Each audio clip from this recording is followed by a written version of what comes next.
Guys एक बार फिर से हमारे यूट्यूब चैनल सिंदबाद ब्लॉग्स में आप सभी का बहुत बहुत स्वागत है। जैसा कि दिल्ली देहरादून एक्सप्रेसवे को मिल गया ग्रीन सिग्नल, पूरा होगा 2.5 घंटे में सफ़र का सपना। जैसा कि दिल्ली देहरादून एक्सप्रेसवे से बढ़ेगी उत्तराखंड की रफ्तार, नेशनल ग्रीन ट्रिब्यूनल ने इन शर्तों के साथ दे दी है मंजूरी। तो अगर आपने अभी तक हमारे चैनल को सिंदबाद ब्लॉग्स को सब्सक्राइब नहीं किया तो प्लीज़ दोस्तों सब्सक्राइब भी कर लीजिए।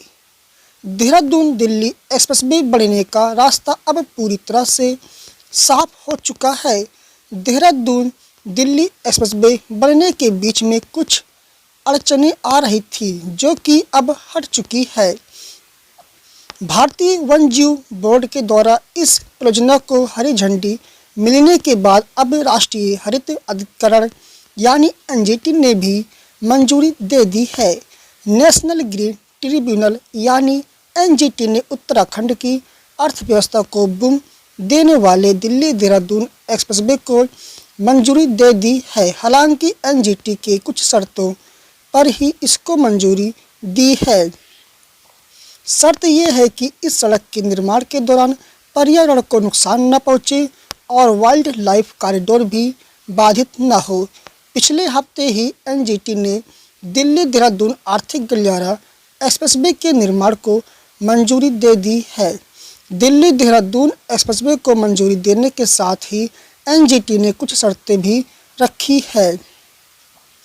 जैसा कि आप सभी को हम बता दें कि अधिकरण ने 12 सदस्यों की समिति बनाई है जो यह सुनिश्चित करेगी कि इस हाई स्पीड रोड के निर्माण के दौरान निकलने वाला मलबा सही तरीके से डिस्पोज किया जाए और एक्सप्रेसवे की वजह से पर्यावरण को नुकसान नहीं पहुंचे या गणेशपुर देहरादून सड़क NH 42A पर वाइल्ड लाइफ कॉरिडोर भी बाधित नहीं हो। नेशनल ग्रीन ट्रिब्यूनल के अध्यक्ष जस्टिस आदर्श कुमार गोयल, जस्टिस सुधीर अग्रवाल और विशेषज्ञ सदस्य डॉक्टर नागी नंदा की पीठ ने इस एक्सप्रेसवे को मंजूरी देने से पहले महत्वपूर्ण टिप्पणी करते हुए कहा कि इस एक्सप्रेसवे के निर्माण के दौरान पर्यावरण को कम से कम नुकसान हो, इसका पूरा ध्यान रखा जाएगा। एनजीटी ने दिल्ली देहरादून एक्सप्रेसवे की निगरानी का काम राष्ट्रीय राजमार्ग प्राधिकरण यानी नाही को सौंपा है। एनजीटी ने प्राधिकरण से कहा कि एक्सप्रेसवे का निर्माण पर्यावरण के अनुकूल हो और इससे पर्यावरण को नुकसान न पहुंचे। इस निगरानी के लिए एनजीटी ने 12 सदस्यों वाला एक्सपर्ट पैनल बनाया है।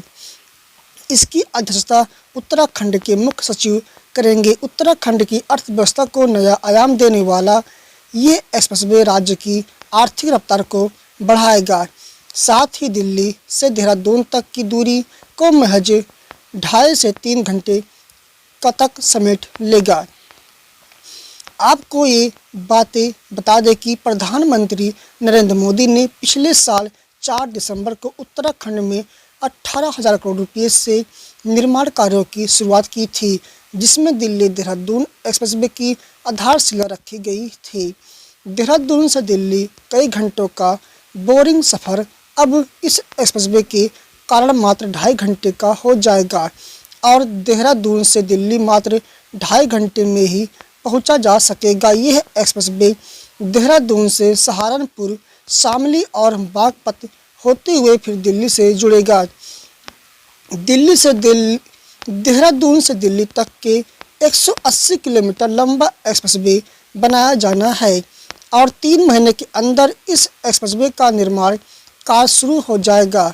2023 जनवरी तक अक्षरधाम से ईस्टर्न पेरिफेरल बागपत बॉर्डर तक 6 लाइन का यह एक्सप्रेसवे बनकर तैयार हो जाएगा, जिसके बाद देहरादून से दिल्ली की दूरी आधे से भी कम रह जाएगी और मात्र 2.5 घंटे में दूर से दिल्ली की सफ़र तय हो सकेगा। इस पूरे एक्सप्रेसवे के निर्माण के पहले चरण में 1065 और दूसरे चरण के निर्माण में 1325 करोड़ रुपये खर्च होंगे। तो अगर आपने अभी तक हमारे चैनल को सिंधबाद ब्लॉग्स को सब्सक्राइब नहीं किया दोस्तों, तो प्लीज़ हमारे चैनल को सब्सक्राइब भी कर लीजिए। फिर मिलेंगे अगले नेक्स्ट वीडियो में कुछ नए टॉपिक के वीडियो को लेकर आप सभी की